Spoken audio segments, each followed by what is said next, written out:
December মাস আসলে আমার ছোটোবেলার কথা বেশি মনে পড়ে। আসলে ডিসেম্বর মাসে যখন আমাদের পরীক্ষা শেষ হতো তখন নানা বাড়িতে বেড়াতে যেতাম, মজার মজার পিঠা খেতাম নানির হাতে। আসলে সেই সব স্মৃতিগুলো অসাধারণ, সেগুলো কখনো বলে শেষ করা যাবে না। আসসালামু আলাইকুম, আপনারা সবাই কেমন আছেন? আশা করি যে যেখান থেকে আমার ভিডিওটি দেখছেন, কাছে কিংবা দূরে, দেশ কিংবা দেশের বাইরে, সবাই আল্লাহর অশেষ রহমতে খুব ভালো আছেন। আমিও আলহামদুলিল্লাহ ভালো আছি। আজকে আমি বেড়াতে যাব, তাই অনেকগুলো শাকসবজি তুলে নিচ্ছি। আসলে গ্রাম থেকে শহরে যখন সবাই আসে শাকসবজি নিয়ে আসে, সেটা কিন্তু অন্যরকম আনন্দ। আর আমি শহর থেকে গ্রামে যাচ্ছি শাকসবজি নিয়ে, এটা আমার কাছে খুব ভালো লাগছে। আসলে আমি এখানে শহরের মাঝে থেকে একগুচ্ছ গ্রাম বানিয়ে নিয়েছি, আর এই গ্রামের ভিতরে আমি সব কিছু চাষ করি আর সেটাই আপনাদের সাথে শেয়ার করি। এই যে আমি এখন পালং শাক তুলে নিচ্ছি। এখানে আমার যেই শাকসবজিগুলো হয়েছে এগুলো আমি সবগুলো নিয়ে যাব, কারণ এগুলো আমার নিজে রান্না করতে যেমন ভালো লাগে, সবাইকে দিতেও আমার খুব ভালো লাগে। আর এই যে শাক তুলতে এসে দেখি আমার পেঁয়াজ গাছের ভেতরে খুব আগাছা হয়েছে, তাই ছোট ছোট ঘাসগুলোকে আমি তুলে পরিষ্কার করে দিচ্ছি। আর এই তো আমার সব শাকসবজিগুলো আমি আপনাদের ভাইয়া মিলে তুলে নিলাম।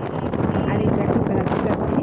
আজকে আমার বাপের বাড়িও যাচ্ছি না, আর আমার নানার বাড়িও যাচ্ছি না। আজকে যাচ্ছি আমার ননদের বাড়ি বেড়াতে, মানে আমার বাচ্চাদের ফুপিদের বাসায় আর আমার বোনের বাসায়।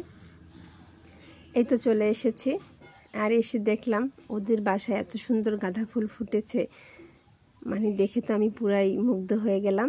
এই তো এখন আমার ভাগ্নিরা কত নাস্তা দিয়েছে, এগুলো খাওয়া দাওয়া করে চলে গেলাম রান্নাঘরে। গিয়ে দেখি হাঁসের মাংস রান্না করেছে আর হচ্ছে চিতই পিঠা। আসলে এই সময় হাঁসের মাংস দিয়ে চিতই পিঠা খেতে খুব ভালো লাগে। আর এই যে আমার ভাগ্নি, সে খুব সুন্দর পিঠা বানাতে পারে, তার রান্না অসাধারণ। আপা একটু অসুস্থ, এই জন্য আপাকে রান্না করতে দিচ্ছে না, ও নিজের হাতেই সব কিছু সামলিয়ে নিচ্ছে। আসলে এরকম একটা মেয়ে থাকলে আর কিছুই লাগে না। আমি আল্লাহর কাছে সবসময় দোয়া করি ওর মতো যেন আমার মেয়েটা খুব ধৈর্যশীল, খুব ভালো মনের মানুষ আর খুব গুণপতি হয়।